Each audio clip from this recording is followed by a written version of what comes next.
Hello viewers. मैं हूं आपका दोस्त प्रताप रिमोन इंडिया चैनल से। और मैं आज आपके सामने प्रस्तुत हुआ हूं डॉक्टर दीपक के साथ। सर हैं सिनर्जी हॉस्पिटल से और प्रोटॉन रिहैब से। इनके पास भी काफ़ी ज़्यादा एक्सपीरियंस है जो मे बी हम जैसे पेशेंट्स के लिए कामगार होगा। इसीलिए मैं कुछ क्वेश्चंस जो आप लोगों ने पुटअप किए थे इनके सामने इनके साथ आज शेयर करने जा रहा हूँ। Sir thank you so much. Welcome welcome. Sir सबसे पहले तो because I am a case who suffered from a spinal cord injury, even still suffering from spinal cord injury, और ये एक न्यूरो का केस है। तो जनरलाइज टर्म्स में ये पूछा जाता है how neuro rehabilitation is differ from the ortho rehabilitation. Ortho rehabilitation से न्यूरो रिहैबिलिटेशन कैसे थोड़ा सा अलग है? क्योंकि कुछ लोगों में जैसे किसी के कमर में दर्द हुआ या किसी के घुटने में दर्द हुआ, पेशेंट आता है आपके पास में, होता ही है। उनकी रिकवरी जो देखी गई है काफ़ी अच्छी होती है। मतलब एक पेशेंट आपके पास max to max I believe एक हफ्ता, 8 दिन 9 दिन, उसके बाद वो निकल जाता है हंसते हुए। और एक हम लोग जो न्यूरो के पेशेंट्स हैं, एक कोई बिना सर्टेन पीरियड के करे जा रहे होते हैं, करे जा रहे होते हैं। तो आप इससे मतलब कैसे एक्सप्लेन करना चाहेंगे पेशेंट्स को? सी ऑर्थो का केसेस और न्यूरो का केसेस बहुत ज़्यादा डिफरेंट है। न्यूरो के केसेस में कितना डेफिनेट टाइम है, कितना रिकवरी आने वाली है, किसी को अनसर्टेन है, ये किसी को नहीं पता होता है ना। इनिशियल रिहैबिलिटेशन जो होती है न्यूरो का, मिनिमम 6 मंथ to 1 year तो होता ही होता है। अगर किसी की बहुत अच्छी इंजरी है, बहुत अच्छी इंजरी का मतलब एशिया सी डी में है। अगर एशिया बी और ए में है तब तो बहुत ज़्यादा है, उसका तो कह ही नहीं सकते। लेकिन अगर सी डी भी है तो मिनिमम 1 year का तो रिहैब माना ही जाता है। एज़ कम्पेयर टू ऑर्थो अगर देखा जाए तो ऑर्थो में ज़्यादा से ज़्यादा 12 weeks to 16 weeks तक का रिहैब होता है। जो ए सी एल रिकन्स्ट्रक्शन हो गया, या फिर नी ट्रांसप्लांट हो गए, इन सब में मैक्सिमम 12 to 16 weeks का पीरियड लगता है। और ये भी 12 to 16 weeks का मतलब ये नहीं कि रिहैब में आकर ही उसका वो होगा। इनिशियली आने की ज़रूरत होती है, फिर धीरे धीरे धीरे धीरे वो फ्रीक्वेंसी कम होती चली जाती है रिहैबिलिटेशन की, और वो अपने लाइफ में एक्टिव पार्टिसिपेशन होने लगता है।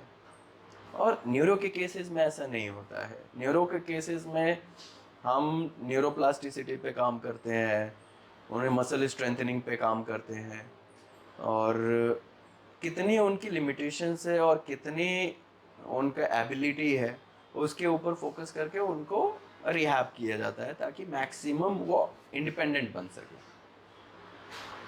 सर ऑफ कोर्स अभी आपने एक पॉइंट रेज किया, न्यूरोप्लास्टिसिटी। ये न्यूरोप्लास्टिसिटी क्या होती है, मतलब डिफाइन किया जाए? ये एक चीज़ जो मेरे अभी आपने जो समझाया कि एशिया ABCD, ऑफ कोर्स जो एशिया असेसमेंट होता है, तो एशिया ए मतलब ऑफ कोर्स गया भी था जैसे भी आपने बताया। एशिया CD का अगर कोई पेशेंट हो तो उसका रिकवरी बहुत अच्छा आता है, जनरली 1 साल, जैसा भी आपने एक्सप्लेन किया।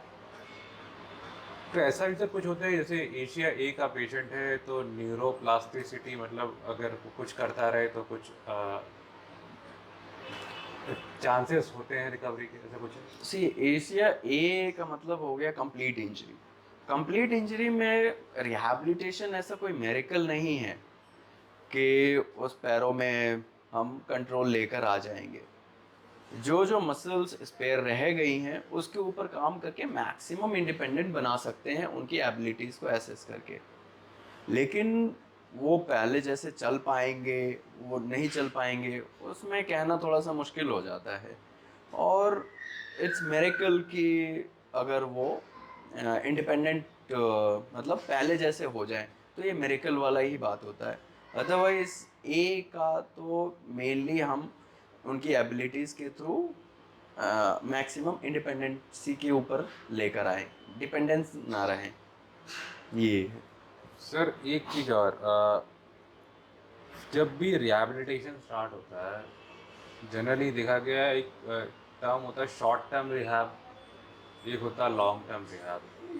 तो शॉर्ट टर्म रिहैब से जनरली मैं किसी से एक्सप्लेन करना चाहूँ तो मैं एक्सप्लेन अपने तरीके से शायद नहीं कर पाता, या मेरा कहना सामने वाले को लगता है यार इनसफिशिएंट नॉलेज है, क्योंकि मैं खुद पेशेंट रहा हूँ और I have some experience but not that much. Sir थोड़ा सा आइडिया देते हैं कि शॉर्ट टर्म रिहैब और लॉन्ग टर्म रिहैब से क्या मतलब सी, होता है? शॉर्ट टर्म रिहैब और लॉन्ग टर्म रिहैब क्या होता है, एक गोल होते हैं हमारे आपके, कि मुझे शॉर्ट टर्म में क्या, मुझे डेली एक्टिविटीज़ में पार्टिसिपेट करना है। लॉन्ग टर्म में मुझे जॉब पे जाना है, मुझे क्रिकेट खेलना है, मुझे फुटबॉल खेलना है, ये लॉन्ग टर्म रिहैब हो गया। मुझे ब्रश करना है, मुझे कॉम्बिंग करनी है, मुझे अपने कपड़े ड्रेसिंग करनी है, ये शॉर्ट टर्म रिहैब में आ गया। कि कम से कम इतनी इंडिपेंडेंसी आ जाए कि डे टू डे एक्टिविटीज़ में वो अपना काम कर सके, तो ये शॉर्ट टर्म में आ गए। उस वो सब करने के लिए कौन कौन सी एक्सरसाइजेस हैं, कौन कौन सी वो सारी चीज़ें दिखा वो कराते हैं, ताकि ये सारी चीज़ें अचीव हो जाए सबसे शॉर्टेस्ट पीरियड ऑफ टाइम में। लॉन्ग पीरियड में हाँ, अगर उसका बहुत अच्छा ये रिकवरी आ गया तो क्रिकेट खेल सकता है, तो 1 साल के लिए उसको फिर रिहैब चलेगा लंबा, कि वो उस लाइफ में आ जाए जो जहाँ से उसकी छूट गई है।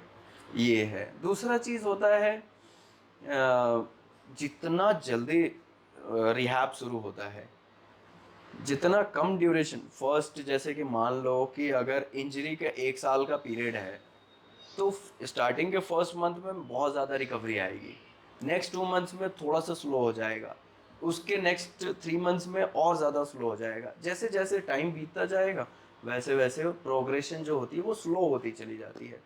तो शॉर्ट टर्म हम बनाते हैं ताकि मैक्सिमम आउटपुट उसका निकाल सके, मैक्सिमम रिकवरी उसको दे सके। तो आपका कहने का मतलब ये, अगर न्यूरो के पेशेंट है, मतलब अगर मेरी इंजरी हुई या मेरे को स्ट्रोक हुआ, तो मुझे समय बर्बाद करने से अच्छा तुरंत अपने रिहैबिलिटेशन के प्रोसेस को स्टार्ट करना बिल्कुल। चाहिए। वन क्यों? शुड स्टार्ट हिज और हर रिहैबिलिटेशन प्रोसेस ऐसा। हाँ, क्योंकि गोल्डन पीरियड होता है। स्ट्रोक में 6 मंथ का होता है, स्पाइनल कॉर्ड इंजरीज में 1 ईयर का होता है, कहीं कहीं पे 2 ईयर्स का भी होता है। 2 ईयर्स के बाद जो रिकवरी आनी है वो आ जाती है, और उसके बाद जो नहीं आनी है वो हम कितना भी कोशिश कर लें, फिर हाथ पांव मारने से काम नहीं चलेगा, फिर ये सोचते रह जाए कि काश मैंने पहले करा लिया होता। तो ये चीज़ें नहीं है। अगर आनी है तो स्टार्टिंग के 2 साल में वो मैक्सिमम रिकवरी आ जाएगी, उसके बाद हाथ पैर मारने का कोई मतलब नहीं रह जाता है।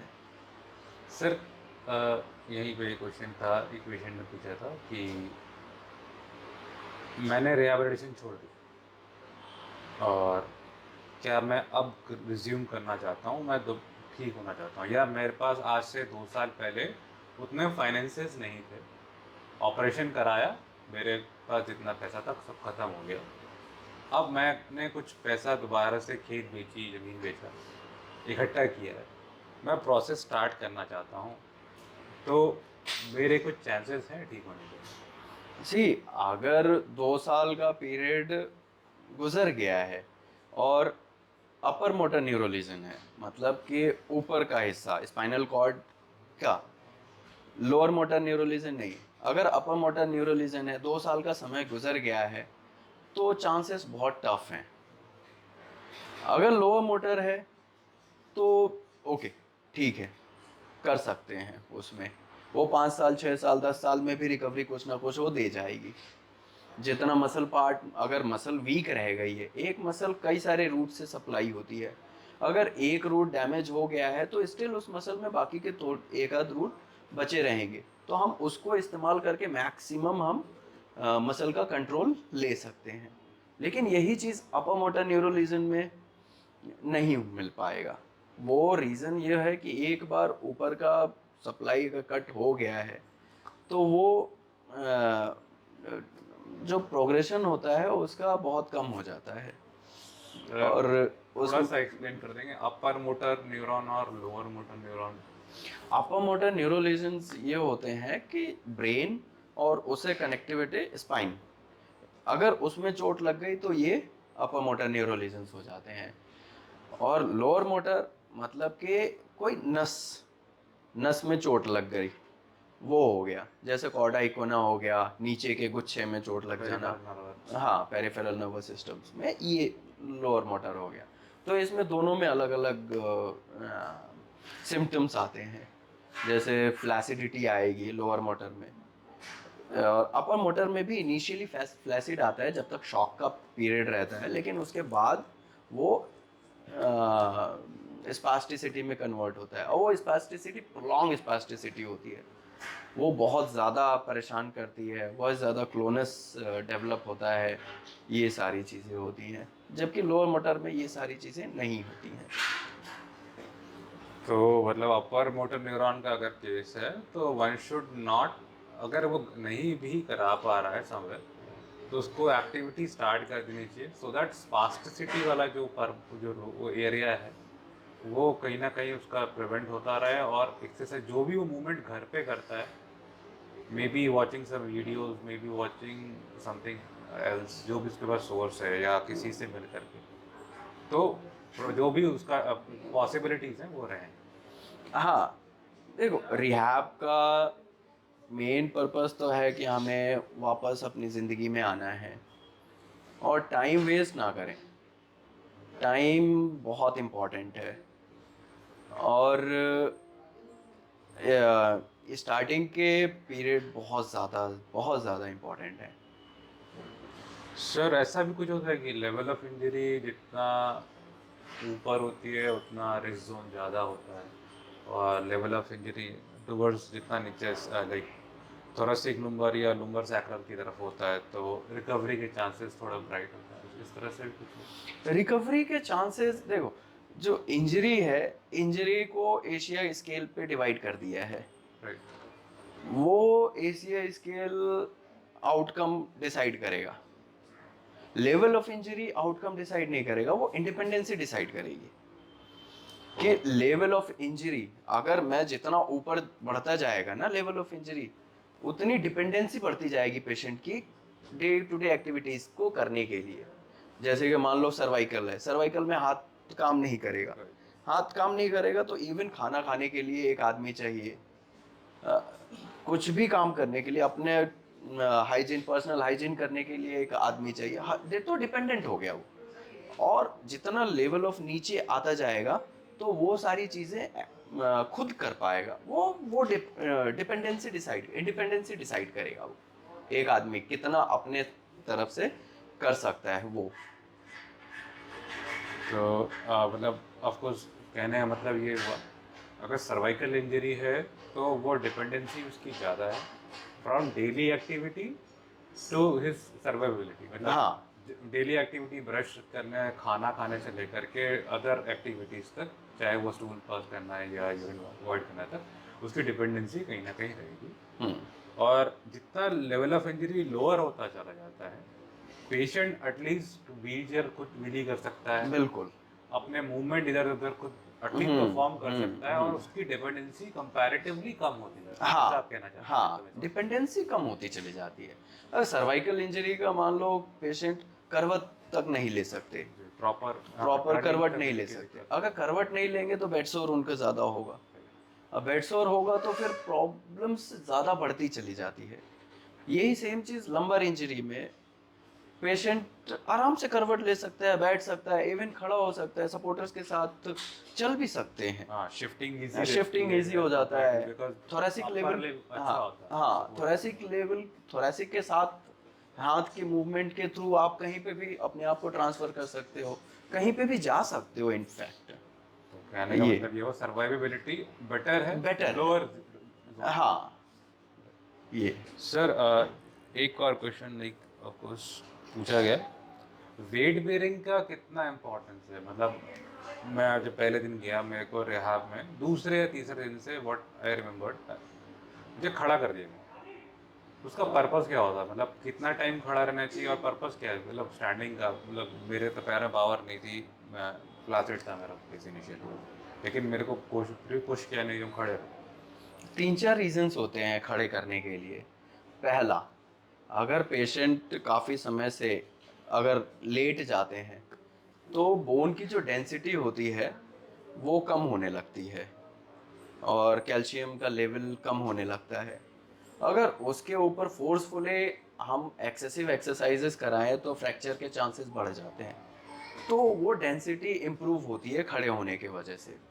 दूसरा चीज़ प्रोप्रियोसेप्टर्स होते हैं, प्रोप्रियोसेप्शंस होते हैं। वो हमें बताते हैं कि हमारा जॉइंट, हमारे मूवमेंट किस डायरेक्शन में हो रहे हैं, कहाँ पे है हमारा जॉइंट, ये बताता है। तो वो दिमाग में कांस्टेंट एक फायरिंग भेजती रहते हैं कि हमें ये कहाँ पे जॉइंट है, कैसे है। तो वो एक पार्ट ऑफ रिहैबिलिटेशन का हो गया कि उससे भी इम्प्रूव होगा मसल। अगर हमारा जॉइंट पता चलेगा तो दिमाग उसको कंट्रोल करने की कोशिश करेगा, मसल को कमांड भेज के कि कुछ डिस्कम्फर्ट हो रहा है, थोड़ा सा शिफ्ट करो, थोड़ा सा शिफ्ट करो। ये तीसरा चीज़ होता है, खड़े होने से, स्क्वाट्स करने से लेवल ऑफ टेस्टोस्टेरोन बढ़ता है और वो इंजरी को हील करने के लिए बहुत ज़्यादा इम्पॉर्टेंट रखता है। मसल मास को बनाने के लिए, मसल स्ट्रेंथ को बढ़ाने के लिए टेस्टोस्टेरोन, अगर लेवल ऑफ इंजरी जितना हायर चला जाएगा टेस्टोस्टेरोन का प्रोडक्शन कम होता है, और कम होगा तो मसल मास वेस्टिंग में जाएगी बहुत ज़्यादा, और वो सारी चीज़ें तो रिप्लेसमेंट थेरेपी पे जाना पड़ता है। तो वो ना जाके बेटर है कि दिन में अगर 50-60 उठक बैठक कर लिया तो वो टेस्टोस्टेरोन लेवल ऑटोमेटिकली वो नॉर्मल लेवल पे रहेगा। दूसरा चीज़ प्रेशर सोर्स नहीं होगा। नहीं होता, राइट। तीसरा चीज़ मसल कम से कम एक्टिव होने की कोशिश करेगी। चौथा चीज़ फ्लैसिडिटी आएगी। प्रोलॉन्ग खड़े होने से जो स्पैस्टिसिटी होती है वो थोड़ा सा कम होता है। वो प्रोप्रियोसेप्टर्स उसको कम करते हैं प्रोलॉन्ग स्टैंडिंग से। सर इसी तरह से एक क्वेश्चन था, उसमें उन्होंने यही कहा था कि लाइक पूछा है पेशेंट ने कि सर मेरे पैर में मूवमेंट नहीं है, तो मतलब अभी इंजरी हुई है उनकी, आई बिलीव 2 महीने के आसपास दिखा रहे हैं मुझे। तो कहते हैं कि उनके फिजियो पैसिव मूवमेंट कराते हैं। पैसिव मूवमेंट का कितना इम्पोर्टेंस है? जी, पैसिव मूवमेंट का इम्पोर्टेंस है। जॉइंट्स आपके एडेशन एडेशन में नहीं जाएगा, जॉइंट प्रॉपरली उसका ब्लड सर्कुलेशन इम्प्रूव रहेगा। और एक चीज़ होती है एससीआई केसेस में, हेटरोटॉपिक ऑसिफिकेशन, ऑसिफाइड होने लगती हैं जॉइंट्स। वो नहीं होगा अगर एक ही जगह पे पड़ा रहेगा पेशेंट। दवाइयाँ चलती हैं हीलिंग के लिए, कैल्शियम के, विटामिन डी, तो वो एक्सेसिव फॉर्म में भी कभी कभी जाती है, इसी कभी को कभी एचओ वो नहीं कहते हैं। जाती है। हाँ, इसी को एचओ कहते हैं। हाँ, वी एचओ, जनरली हाँ, फिजियोस एचओ यूज करते हैं, दे डू हाँ, नॉट हेटरोटॉपिक डिस्क्लोज। ऑसिफिकेशन, तो वो ऑसिफाइड होने लगती है अगर मूवमेंट नहीं होगा तो। और तो वो चीज़ को प्रिवेंट करने के लिए पैसिव मूवमेंट कराना चाहिए। ब्लड सर्कुलेशन को इम्प्रूव करने के लिए पैसिव मूवमेंट्स कराने चाहिए। जॉइंट मोबाइल रहे उसके लिए पैसिव मूवमेंट्स होने चाहिए। लेकिन passive movement is not a rehabilitation, it of is a course. Part of to prevent something, to prevent bed sore, to prevent muscle atrophy, to prevent uh, to enhance blood circulation। तो ये सारी चीज़ें हैं। तो इतना समझ में आया कि एटलीस्ट वो पैसिव मूवमेंट कर रहा है तो उसका एचओ प्रिवेंट नहीं होगा, तो आप लोगों के लिए भी ज़रूरी है जो बेड पे लेटे हैं तो वो लेटे ना रहें, मूवमेंट करते रहें किसी के भी सहारे से, ताकि एटलीस्ट इन सब चीज़ों से आप बचा जा सके। और सर एक क्वेश्चन है, एफईएस या ईएस या किसी भी तरह का स्टिमुलेटर कितना हेल्प करता है, और एक दिन में हमको मैक्सिमम कितना टाइम ड्यूरेशन एफईएस को या ईएस को यूज़ करना चाहिए? सी, फंक्शनल इलेक्ट्रिकल स्टिमुलेशन फंक्शन करते समय कर, जैसे साइकिल चला रहे हैं, अगर साइकिल खुद से नहीं चला पा रहे हैं तो एफईएस यूज करके और पैसिवली कराओ।